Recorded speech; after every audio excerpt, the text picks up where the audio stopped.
Et est-ce que ça vous dirait d'aller à Matignon en cas de victoire de François Hollande? J'ai un mandat, j'ai été élu pour un second mandat à l'OMC qui se termine en septembre 2013 et j'ai l'habitude, jusqu'à présent, d'exécuter les mandats qu'on m'a confiés. En 2013, c'est le moment où il pourrait y avoir un plan de rigueur en France. Après, on a connu l'exemple de 81, puis 83. Vous spéculez sec. Bon, on essaie d'anticiper l'un et l'autre.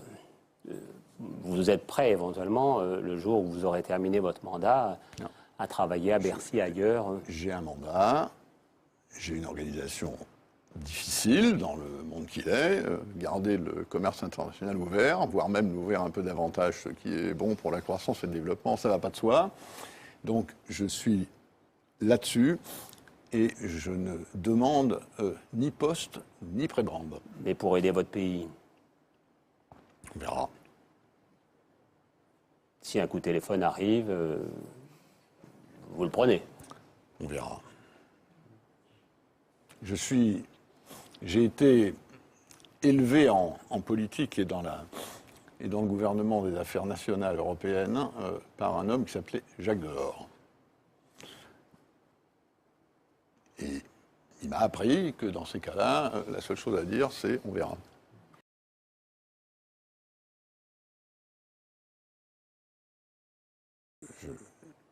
J'ai dit, ce qui a choqué beaucoup de gens dans ce qui reste mon camp politique,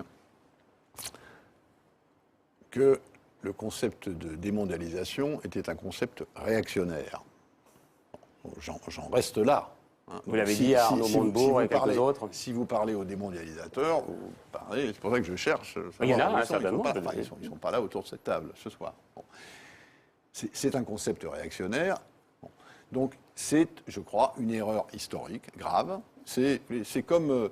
souvenez-vous de ce mouvement ouvrier en Angleterre, quand on a créé les machines à tisser, qui voulaient casser les machines parce que c'était mauvais pour l'emploi. C'était du ludisme. Eh bien, la démondialisation, c'est ça. Ça consiste à ne pas reconnaître le progrès technologique tel qu'il se développe. Casser les machines, ça n'est pas la bonne formule. La bonne formule, c'est d'établir un rapport de force avec ceux qui utilisent les machines, dans la mesure où il reste vrai, dans le monde d'aujourd'hui et dans la France d'aujourd'hui, qu'il y a des gens qui doivent vendre leur travail pour vivre. Et ça, c'est ça qui compte à la fin. Merci beaucoup, Pascal Lamy, pour votre franchise et pour nous avoir parlé sans langue de bois. J'espère que ce sera le même cas si un jour vous arrivez dans un gouvernement, quel qu'il soit d'ailleurs.